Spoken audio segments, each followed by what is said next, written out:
We're very fortunate to have Leonard Bagalwa here to speak to us today. I've known Leonard for about a year. I met him about a year ago after I learned about his organization, the Utah Community and Refugee Partnership Center, which is a 501c3 nonprofit based here in Provo, and they're dedicated to working with refugees who have been relocated here in Utah and are looking for educational and employment opportunities. And one of the things I love about Leonard's program is that it's dedicated to long-term solutions to helping refugees become acclimated, become self-sufficient through education and employment. It has a vision that I think is uncommon in the world, where so much focuses on sort of short-term solutions to crises, which are necessary, but these long-term solutions are important as well. Since I first met him, I've wanted Leonard to come speak to us, as I believe that the BYU community would benefit greatly from knowing more about him and his crucial work. When we hear about refugees and the ongoing global refugee crisis, it's always often at a distance, right? There's refugees far away who are struggling, who need our help, and they do. It's crucial and necessary that we provide help in any way we can to those refugees, but it's also important to recognize that there are refugees here in our communities who need our help, our understanding, and our friendship. And Leonard has taught me we also need them because they enrich our communities and make our lives better. So Leonard is going to be telling his own story today, so I'll keep the biographical details to a minimum. But I will say a little bit. He's originally from the Democratic Republic of the Congo. He's lived in many places throughout the world, and here in Utah, he's been very committed to and involved with refugee work, not just with his nonprofit, but he also has over 6 years of experience working as a case manager in the Health Access Project with the International Rescue Committee and the Utah Office of Refugee Services. I could say much more, of course, but I'm very eager, as I'm sure you are, to hear from our guests, so please join me in welcoming Leonard Bagalwa.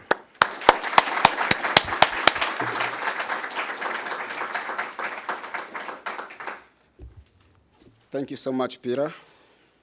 Can you guys hear me? Okay. So I would like to thank everybody who's here today to listen to me. And I would like to say thank you, Peter and Leslie and the center who made this day successful. I have some little, before I start, warning. I don't speak English, and I kind of speak Franglais, and I have a strong accent. If you cannot understand what I said, please raise your hand. I can try to repeat. And the other thing is, let's try to focus more on the reason why we came here today, to learn. Even if I say some broken English, at least you will get some meaning of it. Okay. As Peter said, my name is Leonard Bagalwa, and I am the founder and executive director of Utah Community and Refugee Partnership Center, a non-profit organization that is helping refugees here in Utah County. As you may know, we didn't have refugees here in Utah County before, but since we started in 2016, May of 2016, we now have at least 38 families, which makes up to 96 individuals. So I'm a former refugee, also from the Democratic Republic of Congo. And today I'm going to share my personal story, how I left Congo and what made me leave Congo. And also I will try to share a little bit about the organization here and what I do for refugees. So one more thing is I work with refugees in Salt Lake City, where we help them with a medical need.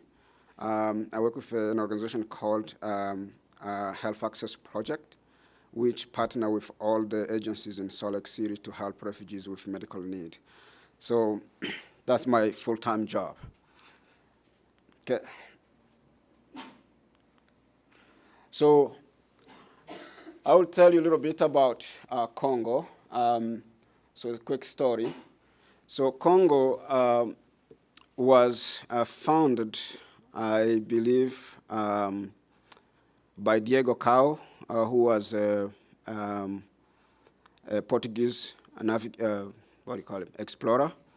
And and then after that, the Congo was ruled by Leopold King, which he ruled the Congo until 1960 when the country got independence.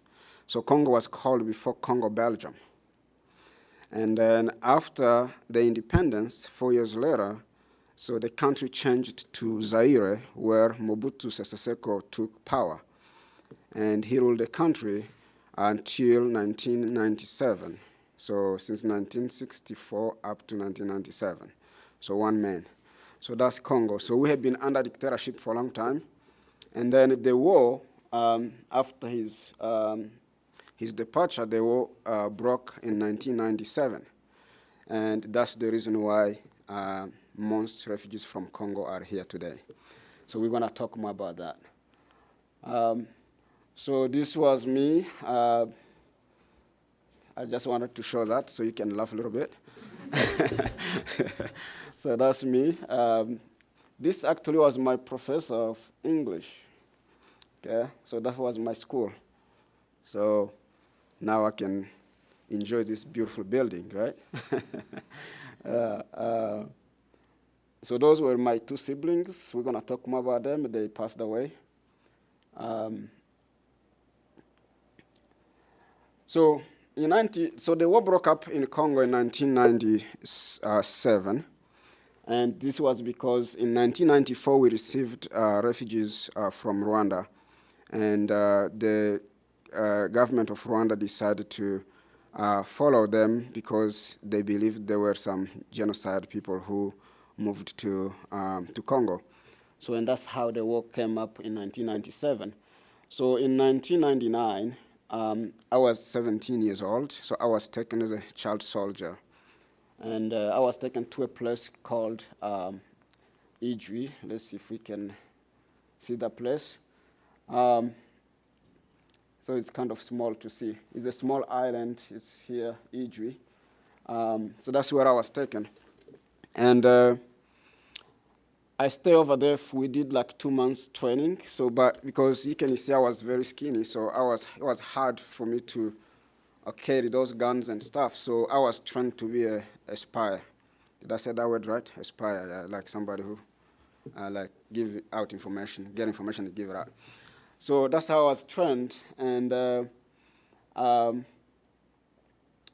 it came to the point where after 2 months, we left the Ijwi because they wanted us to go and do the work. Okay, how do we do this? Okay, there we go. So when we went to this, you can see this picture. I was told to not move a little bit, but you can see the picture on the corner here. So they have like hotels and kind of business. That's where so this lake is called Lake Kivu. That's where so we were coming from the other side. So when we went over there, the military dropped us over there, and they went to do their business, and they left us outside. So I had to escape, and I went in the jungle over there. So where I spent 6 days. As I said, because of the time, we're gonna be just short. If you have more questions, you can ask those questions after. So in the jungle where I spent 6 days walking. So over there, I met some interesting people whom I've never seen in my life, but I knew about them historically. They are called pygmies, and it was a blessing for me. It was scary, but it was a big blessing for me. Where when I met the pygmies over there, the pygmies helped me with letting me know where I am and where I have to go.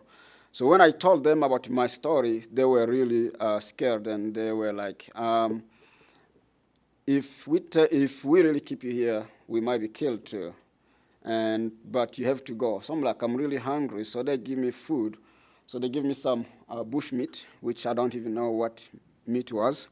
However, it was stinky and yummy, but I enjoyed it. So, and it made me get home very easily without problem.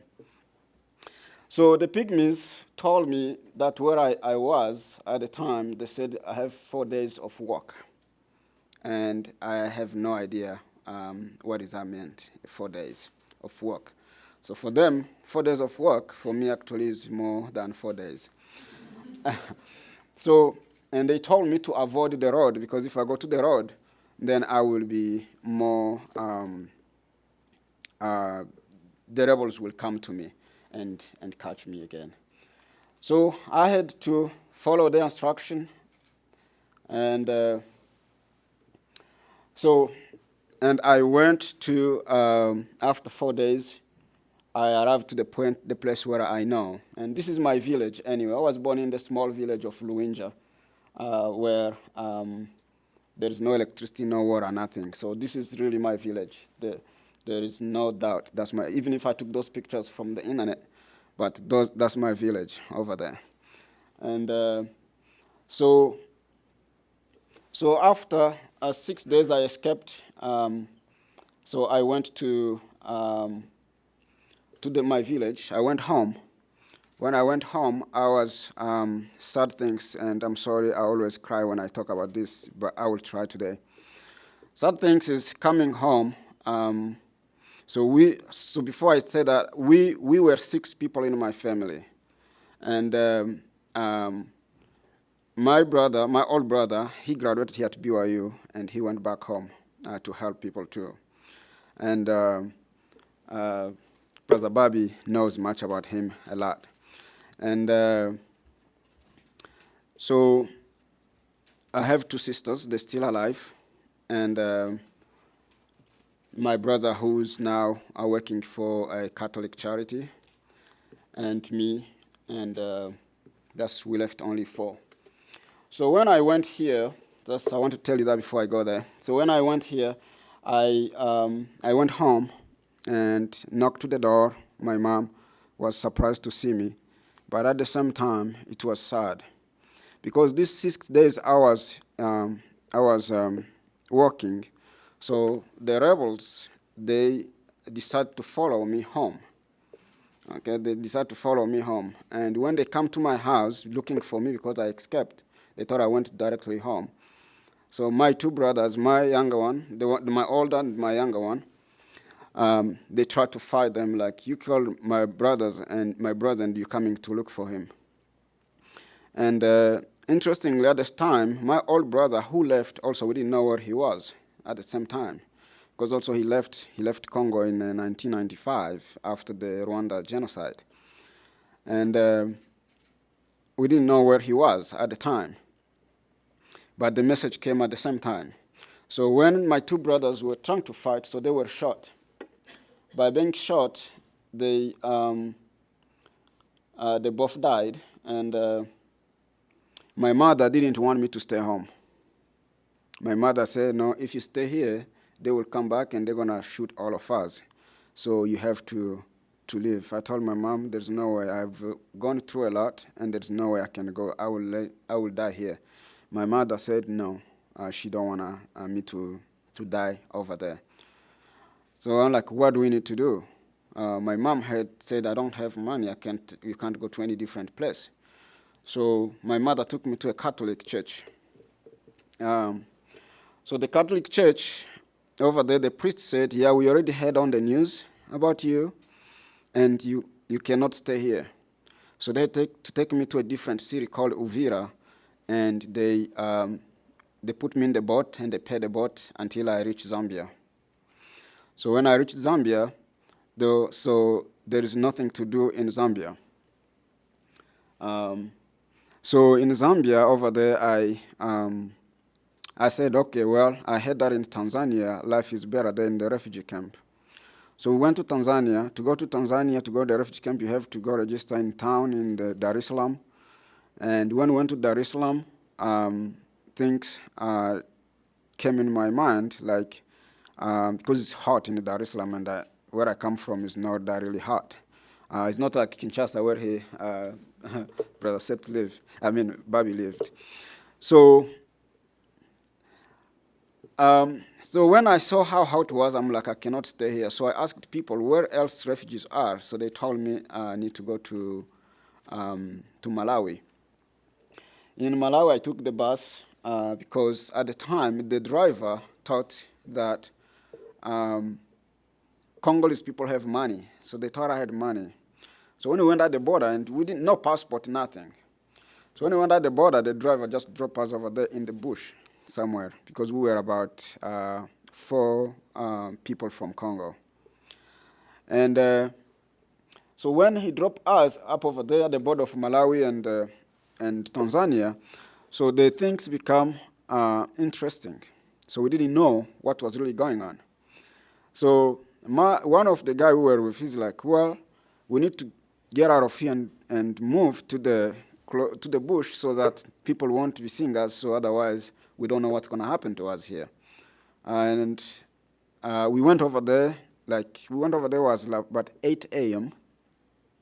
And then at 3 p.m., I said, no, wait a minute. We're going to die here in this bush. We don't know where we're going. I have been in the bush before. I know what's going on. So instead of we staying here, let's go to the road. Even if we die up over there, we will get at least somebody take our body and go bury us.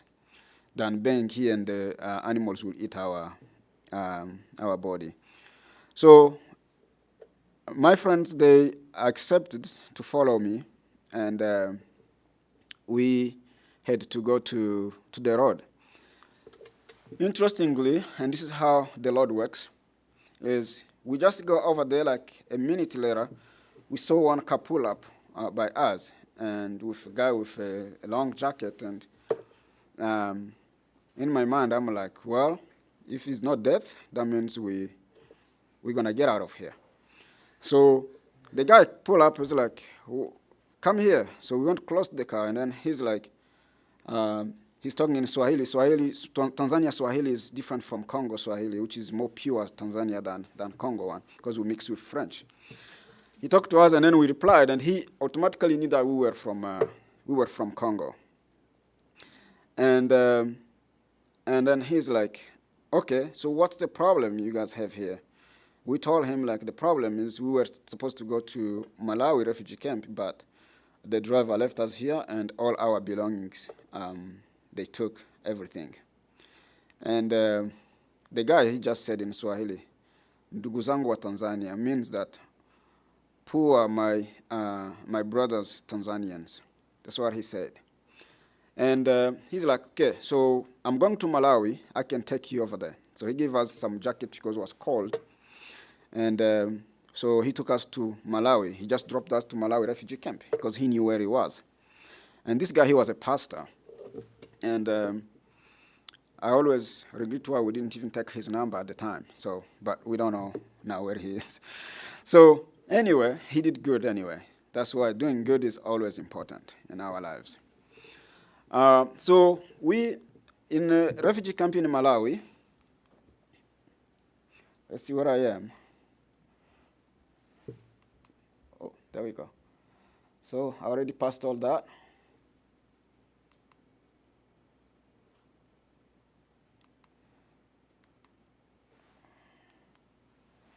Okay, so this is a refugee camp in Malawi. This refugee camp is called Zaleka.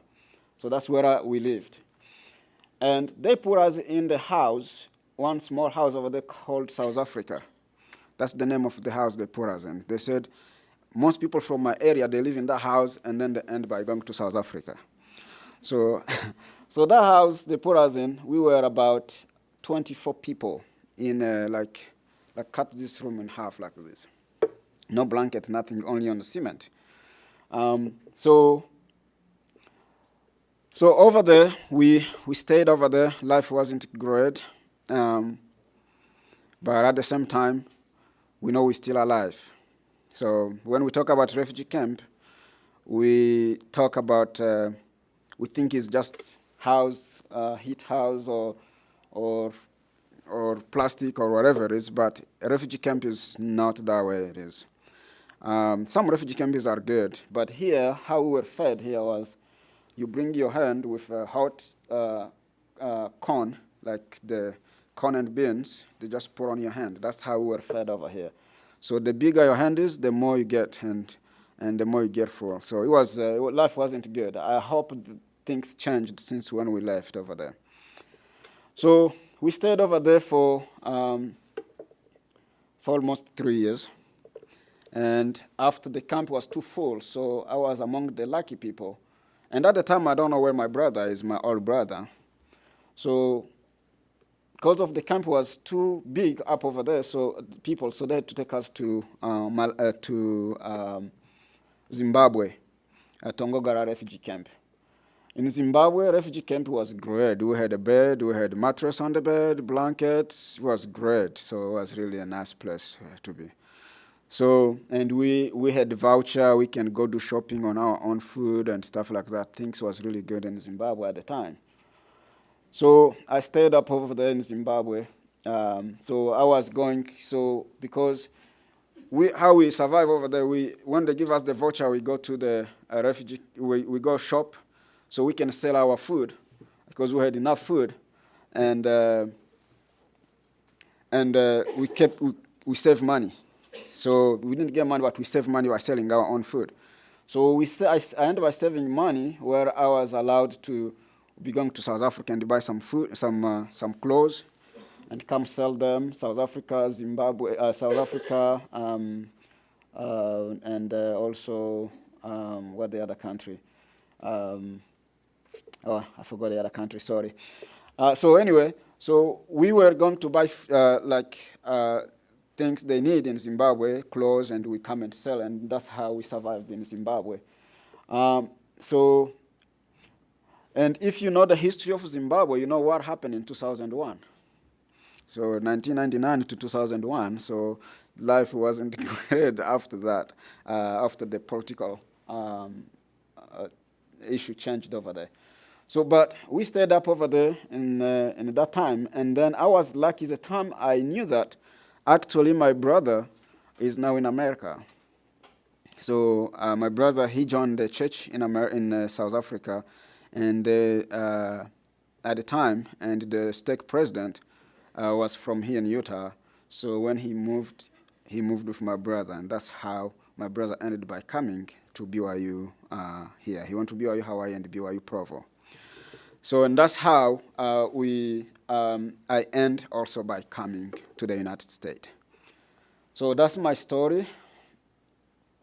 So now let me tell you about my life in the U.S. a little bit. So in the U.S., life was great. So I came and I lived in Salt Lake City for 6 months. But me was born in the small village and living in the, so imagine from the third world country from the third world country in the village to the first world country in the big city like Salt Lake City. It was hard for me to really manage over there. So I had to move to, because at the time, my brother, he moved to Washington, D.C. He wasn't here anymore. So I had to move to Provo. And then by moving to Provo, I got a job where I was cleaning the Provo cemetery here, and my shift was at midnight. So back home, going in the cemetery, that means you are a witch. So, so at midnight, kneel down, cleaning the grave, taking off the dead flower and stuff like that. It was horrible for me, like scared. I have to stay on the phone. I had a friend of mine from Kenya. I had to stay on the phone with him. He's like, man, I have to go to work. You need to just... So it wasn't good, so I ended by quitting that job, and I didn't have any savings. So I ended by being homeless here at Provo Library. So one night, I am like, well, I cannot, that's not what I came here. So I said to myself, the first person, that was Saturday morning, the first person I see today in the morning, I will talk to them and tell them I need help. At the time, I couldn't speak any English. So in the morning, like 8 a.m., I saw somebody parked behind the library up over there, and I went to them, like, hello, sir, and then, so he couldn't understand me because he was kind of deaf, and the wife was like, honey, somebody's talking to us. And then he stood up. I was like, who's talking to us? And I'm like, and he's like, this guy here. And then I told him that I need help. And he's like, what help you need? I'm like, I'm homeless here. I'm a refugee from Congo. And then he's like, oh, really? It's like, we actually served in South Africa. And I'm like, oh, really? You served in South Africa? He's like, yes. I'm like, okay, that's good. How can we help you? And then he's like, and I'm like, anything will help me. I just need a place to stay. And he's like, okay, he left me his business card. Called me on Monday. And I'm like, okay, I will use the library phone and call you. So I used the library phone, I called him. He's like, actually, I was going to come pick you up. Are you still up over there? He's like, yes. Can you come live with us? I'm like, yeah, for sure.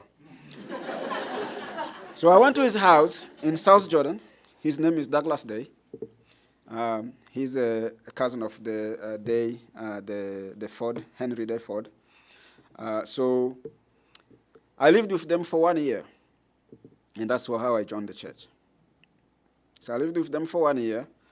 And that 1 year I lived with them gave me an opportunity to be who I am today.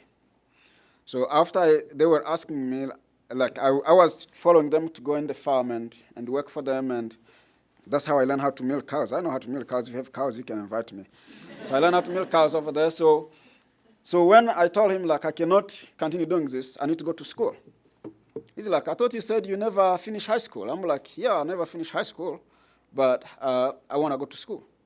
So he took me to the high school in South Jordan. At the time, I think I was 24 years old. And because of my tie, the director said, yeah, we can take you here. It's okay. So I was accepted at the high school, actually, at the age of 24. And I went to school, looking around. I'm like, oh, man, these are just kids around me. So I didn't feel comfortable, so I had to quit. I told them, I have to quit. So I'm like, I need to go to Solé Community College. I went over there. I did a test, but they didn't accept me on time. And then at the time, I came to UVSC. At the time, it was UVSC. So we're talking about 2007 here. It was UVSC, and I went to UVSC at the time, and I took the test. I couldn't pass it. I took the test. I couldn't pass it. I took the test 6 times. So I went home. I told my friend, hey, can you be telling me how to do this? And I'll tell you about this man here with this big beard here. Can you tell me how you do this, how you solve these problems, how do you read, how you understand this? He kept teaching me. And then I went to take the test again. I passed the test, and I tested in English 890, the beginning English. And so because of the time I'm going to be short, so I started school. And then when I saw, like, around me, I had 3 U.S. citizen Americans.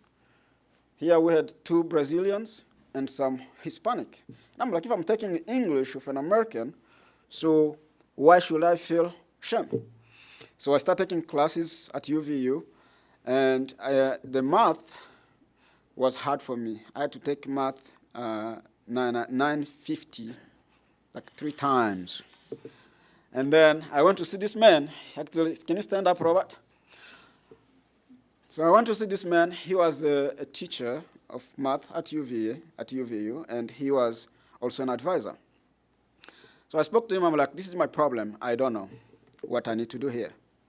And he's like, young man, you are smart. And I'm like, no, I'm not smart. He's like, yes, you're smart. Sit down over there. He gave me a test. Okay, he gave me two tests. I didn't know it was one question, actually. So it was one question. One was in Word, another one was in just numbers. And then I did the one in Word. I failed it. And then the next one, in numbers, I got it. And then he's like, sit over there. He's like, did you know this was one question? I'm like, no, I didn't know. And that's how he taught me how to, on math. So he's like, come to my class. I went to his class.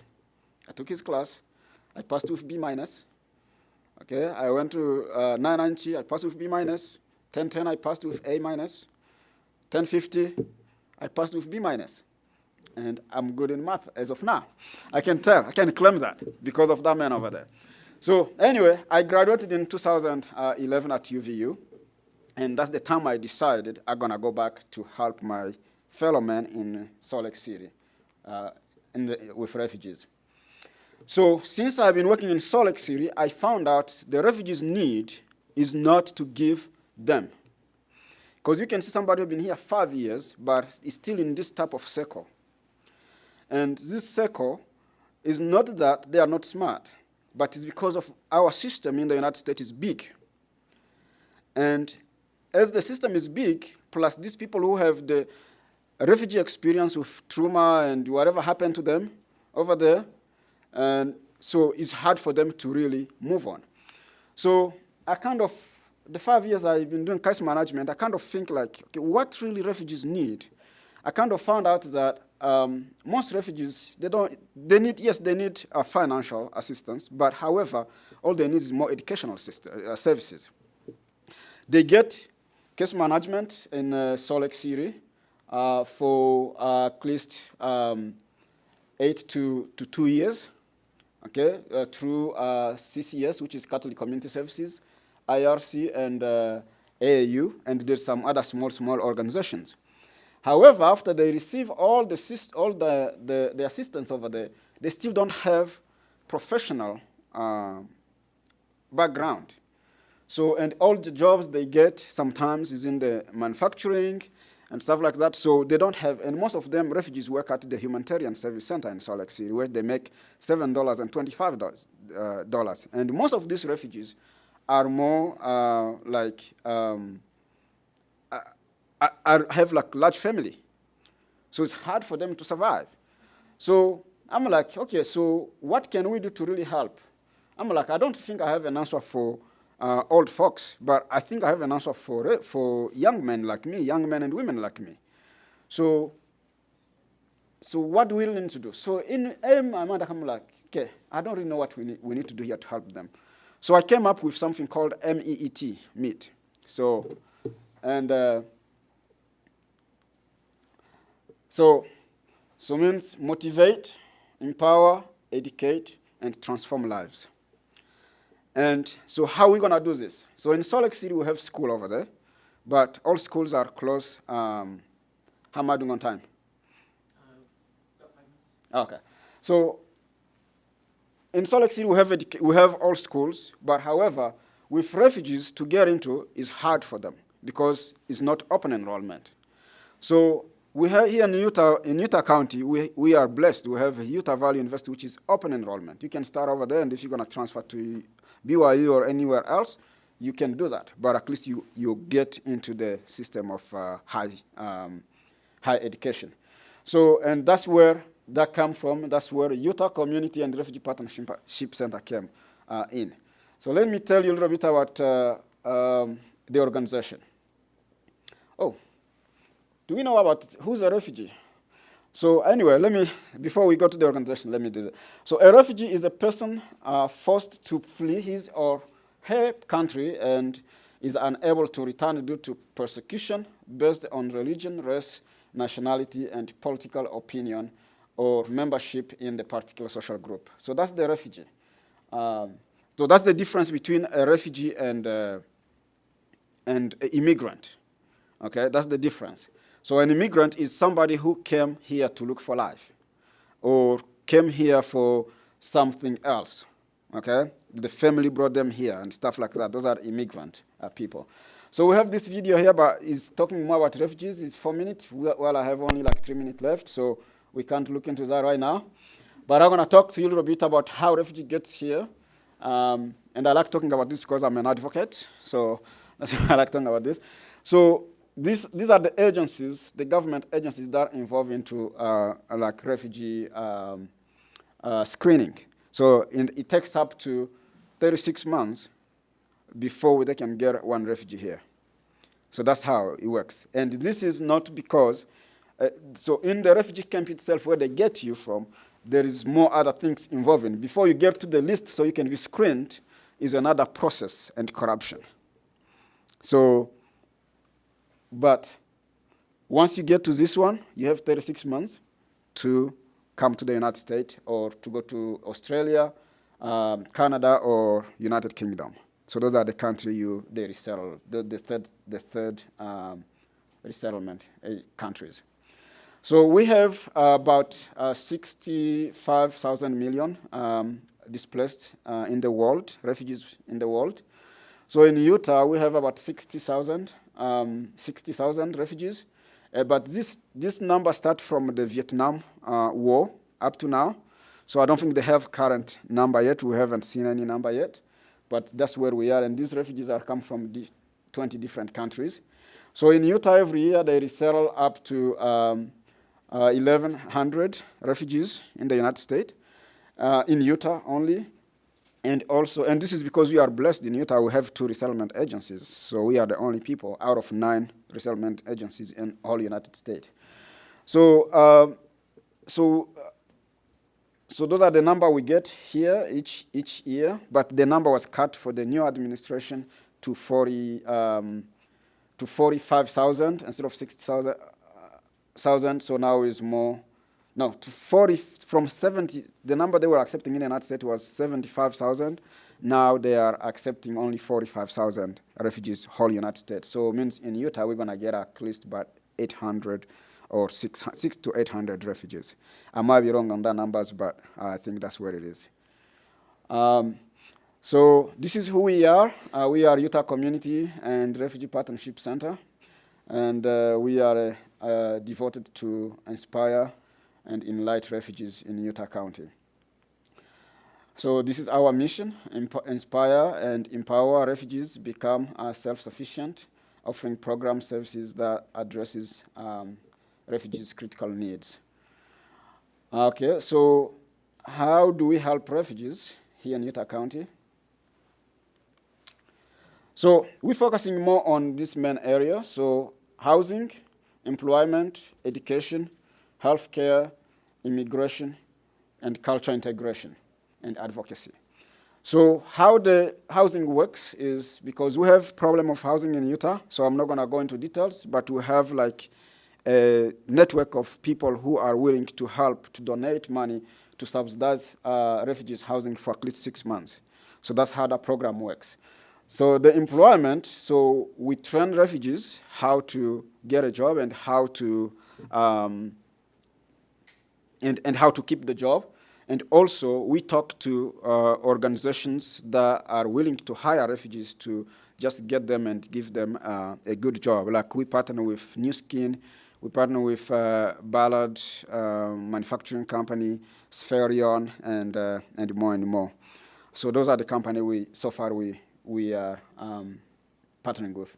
So education. So we have right now we have 8 refugees at Utah Valley University, and we have 2 more starting in January, and also we have some who are going to high school, and we also create a life skills English life skills class at UVU. We taught that one. We have volunteers who are teaching that. And also we just opened computer training, and we're planning to add on basic health education on it. Okay. So those are the type of things we do. If we have more questions, we can talk about that. My time is up. So how you can help, you can just go to our website or contact us. I have business card here. You can contact us and we can tell you more about how we can help. So and that's who we are. Any questions?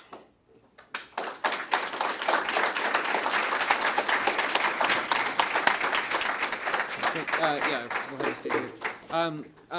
Thank you very much, Leonard. So we have a few minutes for questions. If you have to leave for class, please do so quietly, but we can continue with questions for about 20 minutes or so. So please come over here and feel free to ask any questions.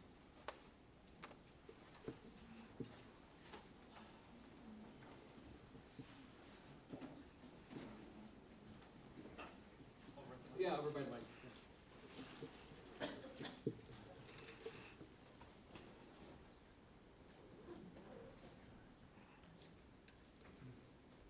Hey, how's it going? Good. I was actually just curious because you were talking about the educational factor of your organization. I'm assuming you get a lot of people that come from areas where their education may be a little bit more poor than other areas. how do you help them get up to a point where they can go to, for example, college on minimal abilities academically? Thank you for the question. Yeah, that's a challenge we have, like getting them to that point. But with our life skills, English, we kind of give them a basic of how to like speak English first. And then because some of these people really, they have degrees from their own country. But because of the system here and the English, so it become a challenge for them. So, but once we give them this basic English, and then they will be able to go to UVU and take a test and pass the test. We train them and we help them pass the compose test, the placement test. Wonderful. Yeah. If you don't mind me asking, how long does it normally take to get them, or for example, their English skills up to par for said test? That's is kind of individual, like personal. So it depends on some people. Takes years. Some people really takes few months. So it's kind of based on personal experience. It's hard to maybe that's the things I will have to look into. But our program is designed for 6 months. Oh, wonderful. Yeah. Thank you. You're welcome. I just want to ask a question about the volunteer opportunities you were talking about. I was wondering, what kind of opportunities do you offer for volunteering that like a college student might be able to get involved in? Because I know a lot of us don't necessarily have as much time as we'd like to give to be able to volunteer. But what kind of opportunities do you have? Yeah, and that's a very good question and very important question. We have all type of opportunity, from internship to mingling with refugees, and that's the goal of bringing refugees to Utah County, because it makes me don't feel comfortable when I see people from Utah County driving to Salt Lake City to go help refugees. So we need to bring more refugees here. So all this of opportunity we have here, so we have to stay up here. So, but as of now, we have all type of opportunity. So if you wanna mingle with refugees, if you're gonna do office work, if you're gonna there's tons of them. So I can give you my business card. You can just email me and I can just send you all the information you need. Okay, thank you. You're welcome. I'm going to want one of those cards too. Yeah. How do you ever have people ask you about, I've had people that talk to me about they don't understand why they need to get involved with helping people from other countries or refugees when they feel like they should focus more on just their local neighborhoods or their families, or how do you help people understand why it's good to kind of step outside their normal circle and help people they might not otherwise know? Yes, that's a very important question, and those are the questions we always face anywhere we go. Helping refugees, so number one things we do, we try to make people understand that refugees are not alien. Okay, refugees are human like you. Refugees are people who have no choice than just leaving their country. So we try to show them why it's important to have refugees as your neighbor. We try to show them what impact refugees have to our economy. And actually, the research have shown that most refugees who are successful, they are really contributing to the economy than hurting the economy, as politically we know.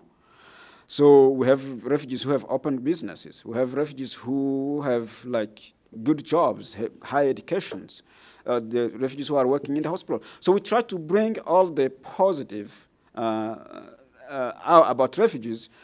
And then, so it's up to you who will like say, okay, do I need really to give my time to just help this person to help other people? Or should I just leave it and just focus on local community? Yes, I understand local community need help. And that's like the program I work with in Salt Lake City was designed for refugees, but in reality, it's helping everybody in the community. So it's not just for refugees. I don't think there will be an organization saying, I'm just focusing on refugees and I'm not going to help other local community. So those are the things we try to bring. But again, everywhere we go, there's different people, and everywhere we hear different things, but we have to focus on the positive side of the things.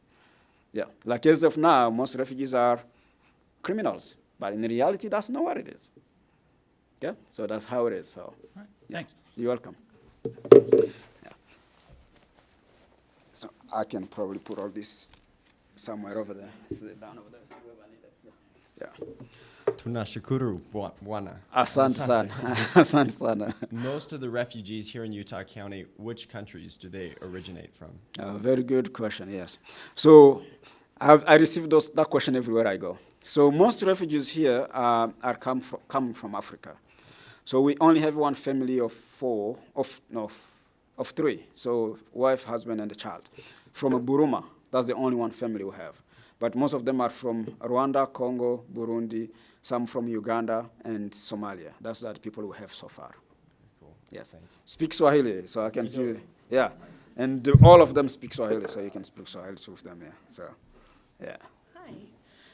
I was just wondering, I know you said that for like younger refugees that you have those educational programs. What do you do to help those who are like older that come? Do you help them to learn English still, or do you just give them like employment training? You know what I mean? Yes. So for those who are old, on our program we have like about 3 families who are in the 50s. So, and due to their health situation, so they much stay home. And so what we do, we have mentoring program.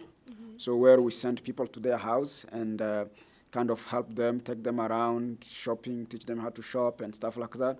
So we have that going on right now. And we're hoping to do more. And that's why coming and volunteer with us, those are the things you can do for us, create programs, and we can lift them up, yes. Awesome, thank you. Thank you. Hi. So besides language, what are some of the cultural challenges that refugees in Utah face? It's not only refugees in Utah. I think in the whole United States. As we know, the system itself is huge. Like from healthcare to like taking a bus, okay, is a huge deal. Okay, these refugees, some of them came from a place where they don't have this type of system. So it's like healthcare is a huge challenge. Okay, healthcare is a huge challenge for refugees. Even making their own appointment is kind of hard for them to make their own appointment. So there's tons of challenge. I will tell you, everything is a challenge. Taking a bus itself is a challenge for them. So the things we take for granted here that's the most things refugees need. And that's why when I hear people say, oh, I would like to volunteer, but I don't know what to do with volunteers. But the truth is that those things you left when you were a baby, those are the things we refugees need, okay, to get out of where we are. So I don't know if I answered the question right. Okay, yeah, thank you. Okay, thank you. I guess in addition to the cultural difficulties that refugees face, what are some of the racial boundaries or barriers that refugees face? You mean racial? Yeah. Okay. That's a tough question. I didn't want to go over there, but thank you for asking me that question. So I think when we talk about racial, I think also goes to individual, how you take things. I'm a type of person that even if I know who you are, I'm a type of person who don't really take things like personal. But however, I have heard a lot of complaint about racial discrimination, but it depends on how you take it. Like, for example, somebody told you, why are you white here and you are black here?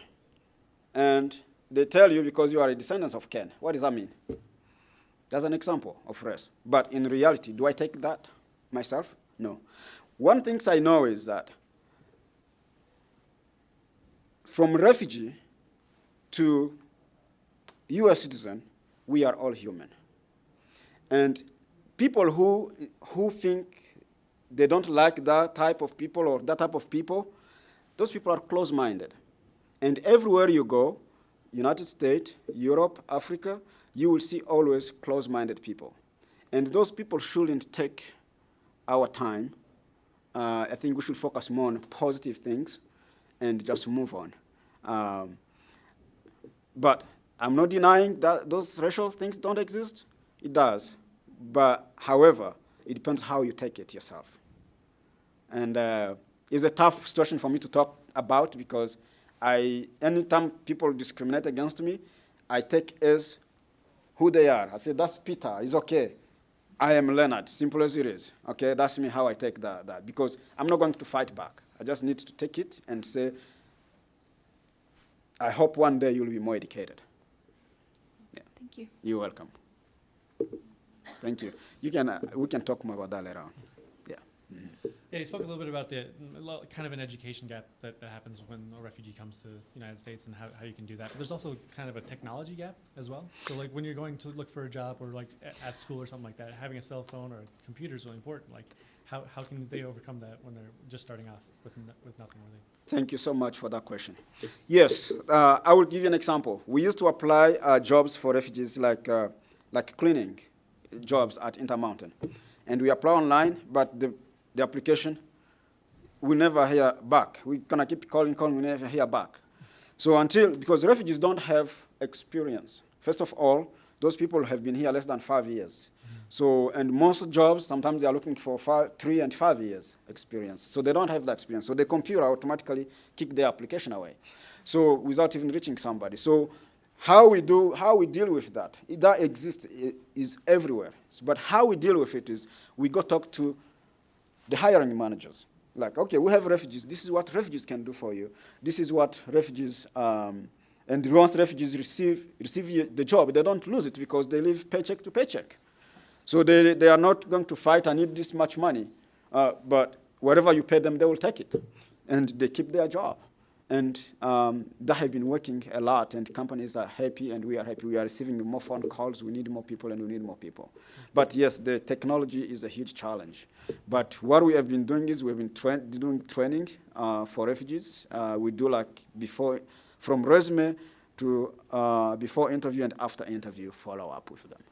Okay. Yes. And you just use like library resources and stuff like that? Like they can get access to a computer at a library to build a resume? Yeah, we try to get them to come in the office and do that. However, once they get a small job, even if they pay less money, they stuck on it because they don't have another time because they have to work crazy hours so they can make living. Yeah, but we try to make them to explore different options around, and especially libraries. And yeah, we try to do that. Yeah. Yeah, take my card and we can talk more about that too, yeah. Yes. Hi. Hi. Okay, so I'm an illustration student here, and I have a personal project called Refuge, and I wanted to show how refugees and everyone's the same. We're all taking refuge from something.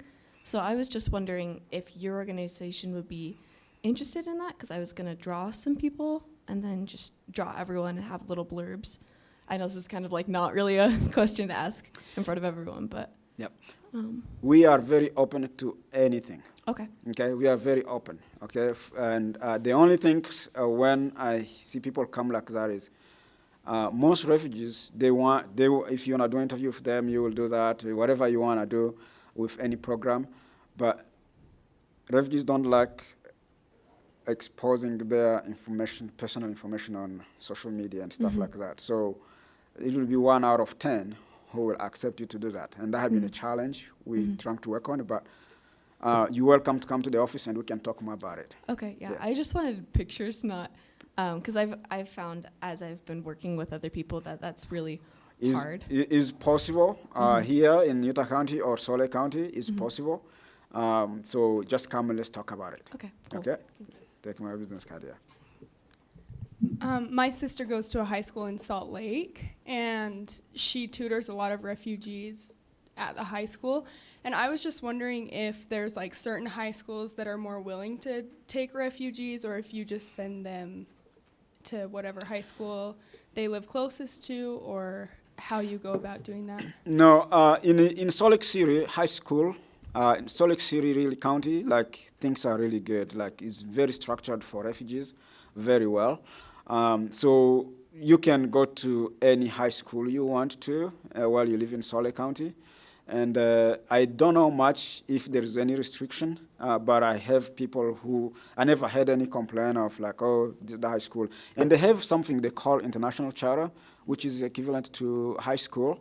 So I don't think there's any problem with high school. Okay. I think high school is more like open to anything. Cool. And then with further education after high school, are there certain schools that are more willing to work with refugees? And if so, are there like tutoring opportunities that we could? I think here in Utah County, we are doing more better than Salt Lake County when it comes to higher education. I think, first of all, we don't need too much like TOEFL and stuff. Like my wife, she's from Nigeria, and she was born speaking English, and she tried to go to University of Utah, and they told her she need to take TOEFL.